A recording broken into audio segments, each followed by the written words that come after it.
Hi, Ellen. I want you to share what your thoughts are. For some, so many people wanted to go on a body transformation, but they are so focused on certain diet. For example, the keto diet, fasting diet, FODMAP diet.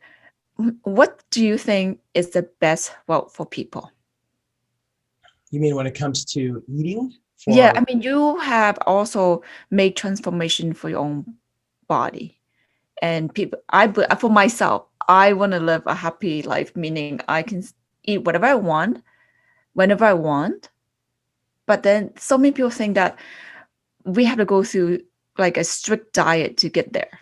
And yours, again, you have been there, and you're also a coach in so many area. What is your thought for people wanting to have a body transformation that they don't have to stick to a diet they are not going to be happy with, but maybe for the body, but not really enjoying the life? good question, good point, good question. In short, I think everybody's different. So when it comes to eating, they have to match the eating with their body type and their goals. So, for example, let's say a male in his 40s or 50s wants to put on 10 pounds of muscle. That by itself, for most males in their 40s and 50s, is hard.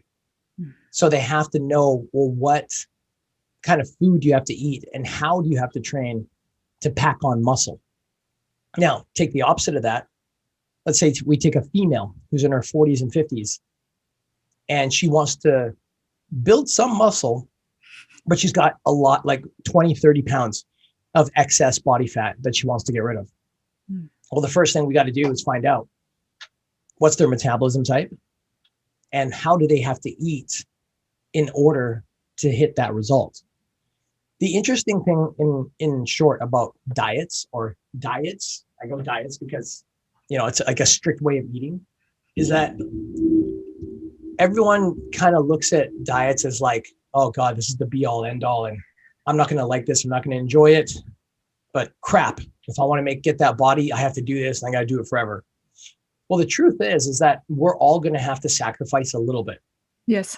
Right. And that's just that no matter how we look at it, diet, don't diet, gain muscle, don't gain muscle, lose body fat, keep body fat. There's Mm. always going to be some give. The question is, are you willing to do it? And are you willing to do it for a duration of time? Mm. The people who usually end up suffering the most suffer as in they want the result, they don't get the result, they Mm. complain they don't get the result. They're usually the people who don't know why they're doing what they're doing, Mm. and it's not strong enough in terms of their reasons to make something happen. Like most of the people who I know that have had complaints that, oh, I can't change or haven't changed, they're usually the ones that are very casual about their transformation. Mm. And when we look at their goals, a lot of times their goals are just very surface level, which Mm. is fine. It's just surface level goals. Like, for example, I just want to look leaner, stronger, healthier. I just want to look hot. There's nothing wrong with those goals. If anything, that's where we always start. Right. The challenge is that when we don't dig deeper, then we only get out what we expect to give in. Mm. So if we expect to receive a hot looking body, but it's not that important to us, Right.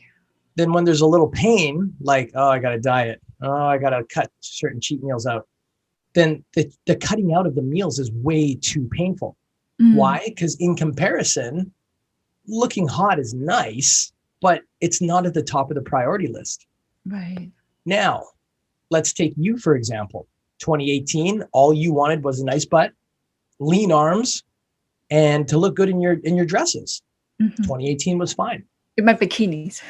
Well, bikinis, yes, but that happened later. Now we fast forward to 2019. Mm-hmm. That's when you started wanting bikinis.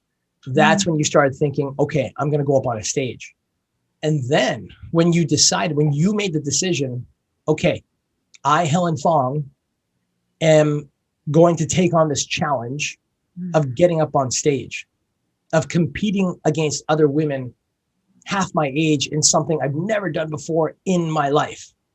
And I'm doing it because I need to prove to myself and other people that this is still possible for me. The moment you made that a necessity, dieting was hard, but was it that hard? When you compared cutting out cheat meals to getting up on stage and feeling like you weren't ready because you had too many cheat meals, was it easier to say no to those cheat meals? It's easier when once you Correct. know like why, Correct. your visualization, like imagine myself on stage. If I don't like hold on to my unhealthy food, I'm going to get the bad result on stage. So Correct. that was the difference. Correct. When you put yourself on the line, Yeah. you made things happen. Mm, And when most people don't put themselves on the line, right. they don't make things happen. And that really just bottoms out. Like that's usually the bottom line. So what I usually recommend to people is, number one, definitely find out like what your eating habits are that you need to have to support your goal. Mm, But then number two, really dig into why you really want this. Because in closing, everything is going to be hard.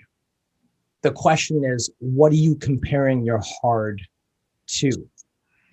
If yes. it's just giving up your foods, then it means the real goal hasn't been discovered yet.